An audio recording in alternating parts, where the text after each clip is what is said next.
Mencarut tak ada, muhung tak ada, jajak aib orang tak ada, fitnah orang tak ada, mengumpat orang tak ada dalam syurga. Indahnya kehidupan syurga. Selesai. Kemudian sampai di hadapan Allah, duduk di padang mahsyar. Tak sah mukadimah 8.30. 9 habis lah, sah ya. Bila kita berdiri di hadapan Allah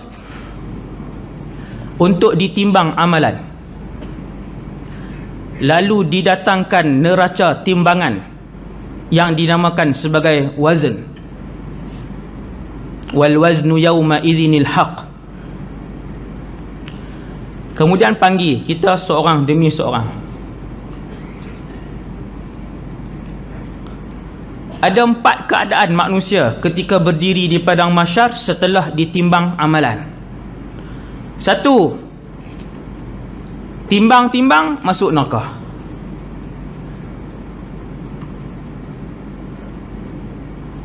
2, timbang masuk neraka, kemudian masuk syurga.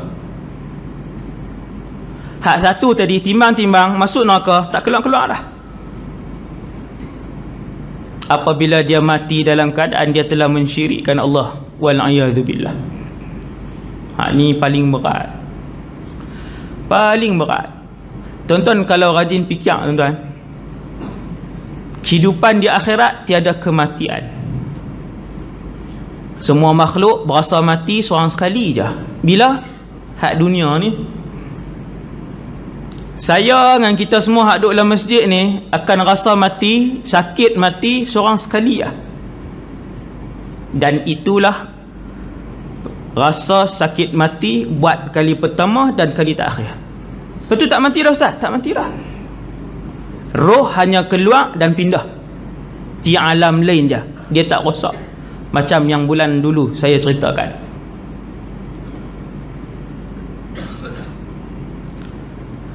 Ada orang yang keadaan satu tak sah, timbang masuk neraka, tak keluar-keluar dah. Antara benda yang saya renung, antaralah, bila kita duduk seorang-seorang, banyak benda boleh renung tentang akhirat ni. Tuan-tuan, bila Allah sebut khalidina fiha, mereka akan kekal di dalamnya, syurga dan neraka. Kita pun pandang dalam akhirat nanti, dalam syurga dan neraka, masa tetap ada. Masa. Sebab tu siapa yang telah pun habis tempoh masa siksaan dia habis, dan dia tidak pernah mensyirikkan Allah, dia akan dimasukkan dalam syurga. Maka masa ni ada. Masa ni ada. Bila Allah sebut duduk dalam syurga selama-lamanya, kita pun bayanglah, kita kata 10 bilion tahun duduk. Habis 10 bilion tahun, kita pun tanya, ya Allah sampai bila duduk? Habis 10 bilion tahun ni. 10 bilion tahun tu boleh jadi umur segala makhluk yang ada dalam alam ni. Boleh jadi. Contoh, start daripada Allah Ta'ala mula ciptakan qalam. Makhluk pertama yang Allah mula cipta, Al-Qalam ataupun Al-Arsh. Ada 2 pendapat. Makhluk pertama dalam alam ni, sebelum bumi, bintang, langit semua ni, sama ada Al-Qalam, pen yang menulis, qalam Allah lah, kita tak tahu macam mana, ataupun Al-Arsh. Bila habis 10 bilion tahun lebih kurang, contoh yang kita buat, kita pun bertanya, ya Allah sampai bila duduk dalam syurga? Tuhan kata selama-lamanya. Kita pun masuk dalam syurga apa semua sekali kita sebut keadaan syurga. Selepas 10 bilion tahun lagi kita keluar pula. Sampai bila? Tak, dia punya ending jadi macam mana nanti? Sungguh kita sihat selama-lamanya, tak sakit dalam syurga. Sungguh kita kaya selama-lamanya, tak miskin dalam syurga. Sungguh kita gembira selama-lamanya, tak ada siapa sedih dalam syurga. Sungguh kita muda selama-lamanya, takkan tua-tua dah dalam syurga. Tapi sampai bila? Otak kita ni bila kita fikir dia pi tu, lepas tu dia jumpa dinding, dia tak boleh pi lah. Sampai jadi apa?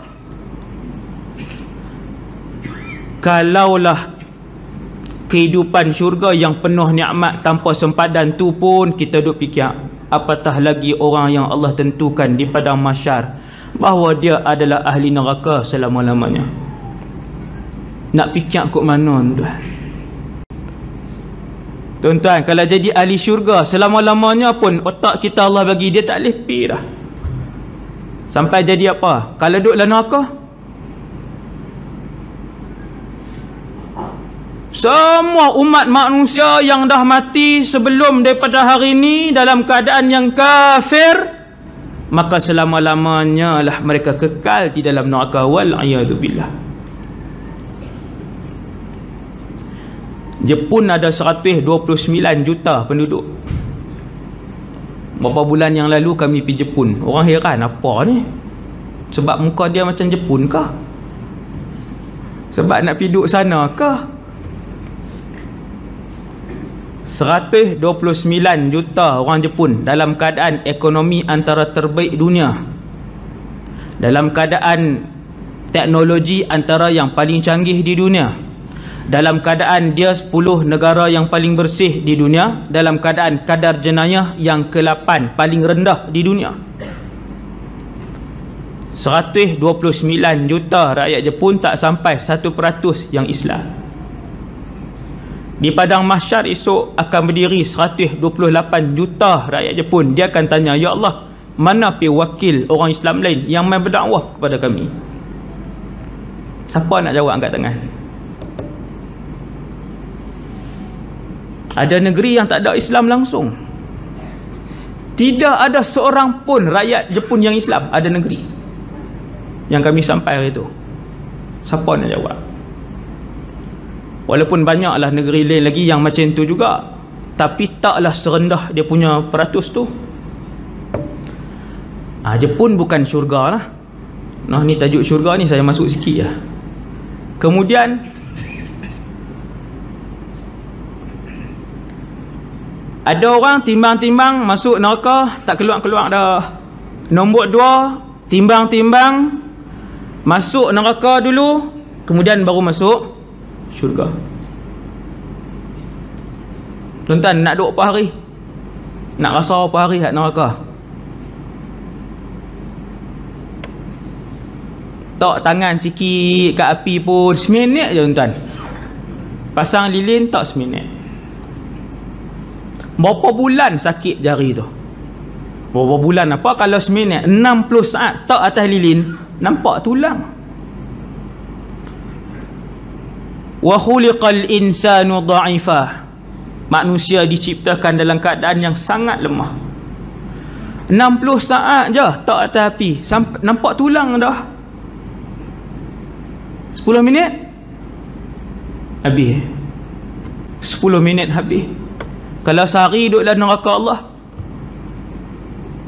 maka tak ada manusia yang sanggup walaupun sehari, apatah lagi yang 10 tahun, lebih-lebih lagi yang 1000 tahun, dan tak terbayang akal yang selama-lamanya.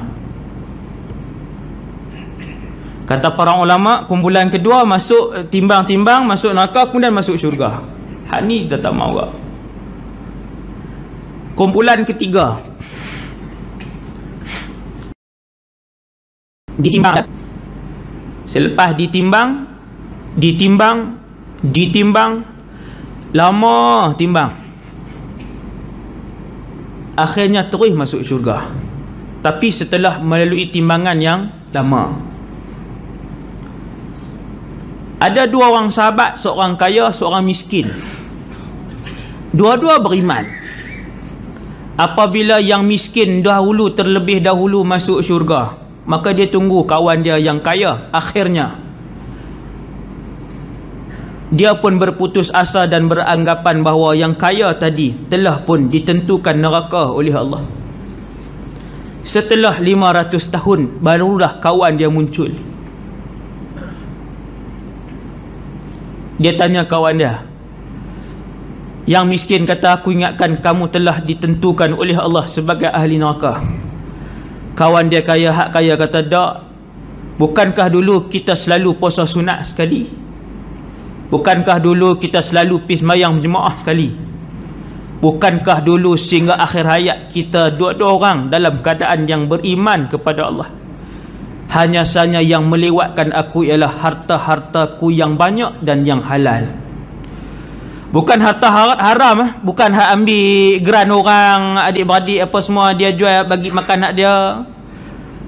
Bukan hak bendang dia buat dia makan seorang, bukan hak haram ni tak cakap haram, ni yang halal ni. Hanya saja yang melewatkan aku ialah kerana banyaknya harta aku yang halal ni. Allah kira satu persatu. Jadi jarak tu jauh.